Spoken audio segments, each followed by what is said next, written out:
Hi, this is Stephanie Miller from The Stephanie Miller Show. Please enjoy this exclusive clip from my show on Political Voices Network. That is... Hi, I just am watching McCarthy and Matt Gaetz fight and this big bag of rats. And Fight. Big bag of rats. Representatives, it's a beautiful thing. Yeah.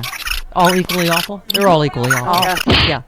One more, Erica Bowling with the lovely Marge. How much skin in the game does Kevin McCarthy have in an actual impeachment? I think that's a fair question. And yes, I did make those statements that I would not vote to fund this government because I believe it's being led by a corrupt criminal. We need an impeachment inquiry, and I'm thrilled that one has been launched today by Speaker Kevin McCarthy. But I also think it's unfair to say that he did this under threat. He didn't. If anyone looks at any of his interviews and his statements, especially over the August recess, he has said over and over again that we need an impeachment inquiry, and he has pitched all the reasons for the case. An impingement sounds way more fun. Sounds much more fun. I pinch you. I'm crushing your head and I'm pinching you. Well, they have a better chance of a successful impingement, so. Yes. Very nice. How many people think she has a ball gag in her purse that goes in Kevin McCarthy's mouth? Anybody? Bueller? That is not something I wanted in my head. No kidding. Sorry. Let's get back to the more important issue of the day, and that is butt plugs and dildos. Mama, you said you weren't going to say it again. Well, she you can't brought it help up, it. Dana. What was her name at the, what's her name? Lovejoy? It's her? Mrs. Lovejoy. Yes, Mrs. Lovejoy, who It's testified the butt about of every. I got that one. I heard. I heard you, It's the butt of Dana. every joke. That did not go under the radar. That's okay. Just a little more, Marge. We have to investigate Joe Biden further, but we also need to investigate the giant web of co-conspirators who have all worked together to cover up Joe Biden's crimes, not just during the Burisma Ukraine issue, but we're talking about years and years of cover-ups. And I think the American people deserve that transparency. I think they deserve the truth about these people that are paid with their hard-earned tax dollars. And we have to work diligently as hard as possible for as long as it takes to make that happen. Okay. Might I point out once again that...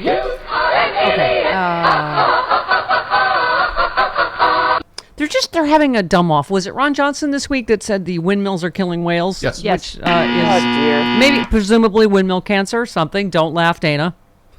But it's just anti-science idiocy is going to be with us, I guess, forever. I thought that was a big deal. We didn't even get to it yet, that climate law will cut carbon emissions by up to 43%. Does it mean there is another natural disaster every other day? And we just... How do you even say something like that? Like someone's in the ocean, there's a snorkeler looking at a whale that looks sick, and they're like, tell me what it was, right before they're about... I mean, it's just... They're insane. Yeah. And the thing is that their constituents believe them. Somehow they don't question these morons. It's unbelievable. Yeah. All right, we have some breaking news. Want to get your take? Trump, along with 16 co-defendants, will not go to trial in October with the two other defendants in the Georgia election subversion case, but will move forward on their own schedule with a trial date yet to be set, said Fulton County Superior Judge Scott McCaffey. Okay. The two remaining co-defendants, Kenneth Cheeseborough, Which you're not supposed to say anymore. because apparently it's not funny had a anymore. complaint. I think it's always funny. And Sidney Powell, they sought speedy trials and scheduled to begin in October. So McAfee's order shuts down the effort by Fani Willis to have all 19 defendants tried together. Right. Dana, Fulton County DA Fani Willis is politically motivated, wrongful attempt to deny President Trump, drew blah, blah, blah, blah, blah, blah. First of all, it's a RICO case, so I understand that they're designed to be tried together. That's the whole point, is it was a conspiracy. Right. And I know that, it strains their resources to have to do all of these different trials. So what's your immediate reaction to that? I think they should try them together. I think, they're going to try and separate them. They're going to try and delay. A lot of people probably don't want to be associated with the ex-president, even though they were very happy to do his bidding.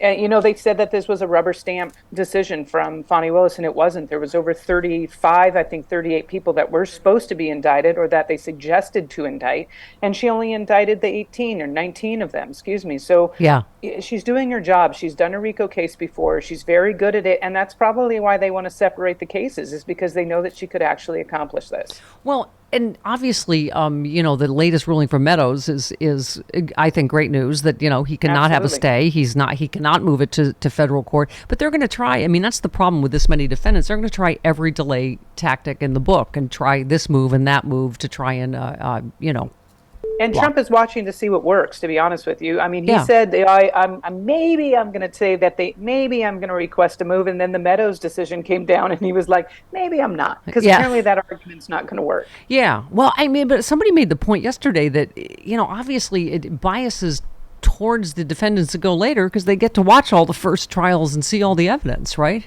Right. Absolutely. I mean, it's a benefit that they have, and I'm sure that's why they're trying to do it. But there's nothing we can necessarily do about that. I think we just have to have faith that Fani Willis knows what she's doing, and she's got backup plans when things like this happen. I don't think she's one of those people that expected it to go her way all the way through. And I think she's got a contingency plan. She's going to be able to handle whatever they throw at her. And I don't know. I hope the people she hasn't charged yet either are cooperating or might be charged later. I actually agree with that. I think it's really interesting that she chose not to. So my hope is that either they're flipping and cooperating, or that that's, like you said, it's going to come later. And she's giving them an opportunity.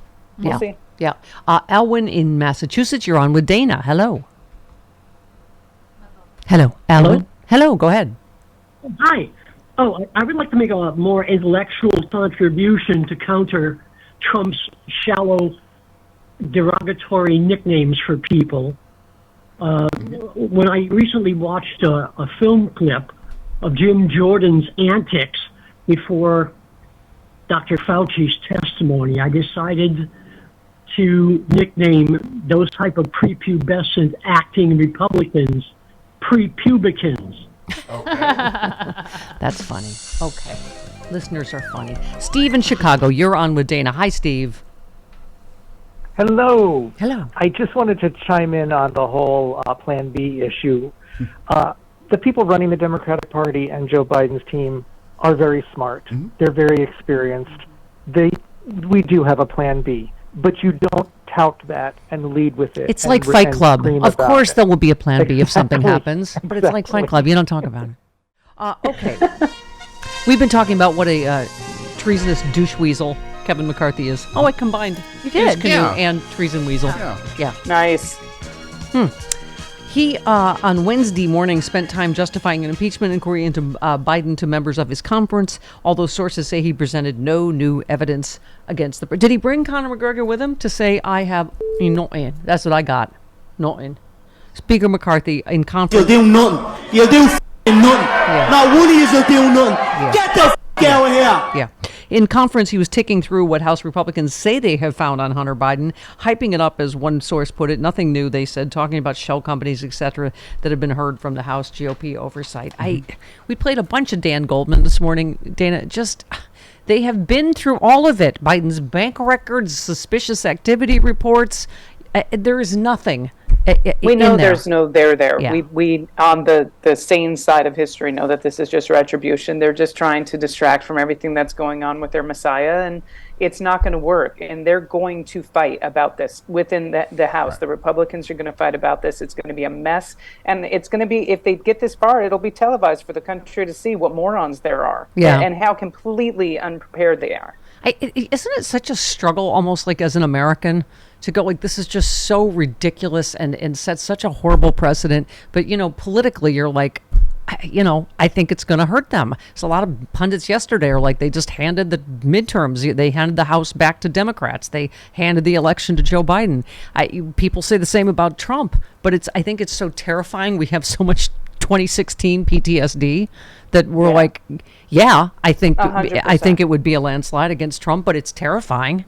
I agree, and I do think there's a lot of voters in congressional districts that want their representatives to actually do their jobs instead of what is an actual witch hunt right now in the Congress that isn't going to work. I would be pissed if I voted for these people and they weren't doing anything about healthcare, or education, or guns in schools, and instead they were trying to go after a president with zero evidence against him. I would be furious. I would vote them out immediately. Here's some good news. The Oregon is also now suing Fox News over false election claims. alleging that the claims broadcast on Fox caused losses to the state's employee retirement funds. They said the board of Fox Corporation took a massive risk in pursuing profits by perpetuating and peddling known falsehoods. I mean, you just have to hope that one by one there's going to be accountability that will help us get our democracy back. Yeah, you do have to hope. Obviously, the biggest one we'd like to see held accountable is the orange guy. But I think when that happens, and it will be when that happens, maybe people will start realizing there's consequences and they're not, acting with impunity. Is that the right word? I don't know. It might sure. be. Yes. Yeah, no, that is. Yes. You got it. Yes. It's not as good as That's impeachment, all we can but hope. yes. Again, how many years have we been voting? It's like the same ladies in the garage that you love. But I mean, this is the other thing that's terrifying about getting people that will want to do this now. Election officials, including Secretary of State Jocelyn Benson, told lawmakers this week about death threats and other vitriol they face while operating elections ahead of what they believe will be another contentious election cycle in 24. She said, there are times where I put my kid to bed at night and then listen to a text message or a voicemail on my phone saying someone can't wait to see me hanging by a tree. It's all too horrific to hear these things for simply doing our jobs. Election officials are already leaving their jobs due to rising violence. Swope is one of the other city clerk. He said, I myself once received an email where someone threatened to slit my effing throat if I emailed him again. All I was doing was a reminder that multiple voters needed to return their ballots in advance of Election Day. I mean, you look at, Shea Moss and Miss Ruby, right? Yeah, absolutely. And that's the other thing that, who is going to run, the machinery of our elections? If I think that's what's most terrifying is that if they were able to accomplish that much in the last election and now they know what they're doing. But again, I'm really hoping like these false slates of electors and all these people and all these cases that they broke into voting machines, it made people a little more hesitant to do it. But when you've got the president saying, I need to win this election or I'm going to prison behind closed doors to his closest allies, you have to wonder what lengths they will go to get this man back in the White House so he's not in the jailhouse. It's terrifying. Yeah. I love that they have actual insurrectionists running on their side, and a race between an incumbent mayor and a Republican Party-backed challenger who is also a January 6th defendant is set to go to a primary recount in Connecticut. Ridiculous. Yes, his alleged involvement in the Capitol insurrection did not cost him the backing of the party. This is where we are, right? I do love that a lot of states are using the 14th Amendment. I think it's Section 3 of the 14th to make, to try and keep him off the ballot in many states, saying if you participated in insurrection against this country, you're not allowed to hold office. And I think they need to start doing that with people lower down on these voting ballots, not just the President of the United States. There's a lot of people that participated in this insurrection, and they shouldn't be anywhere near public office. Yeah. Oh, hi. I'm here with sexy liberal John Fugelsang wearing my Los Angeles sexy liberal shirt. Oh my God, we have an LA show coming up October 21st, but how else could you see it, John? How else could you see it? I'm so glad you asked. For a limited time, you can see the show live via pay-per-view if you go to sexyliberal.com. All the laughs, you'll miss nothing. I can stream it from all around the world? All around the world, in your car, while you're driving. Watch it at home. Sexyliberal.com, yeah.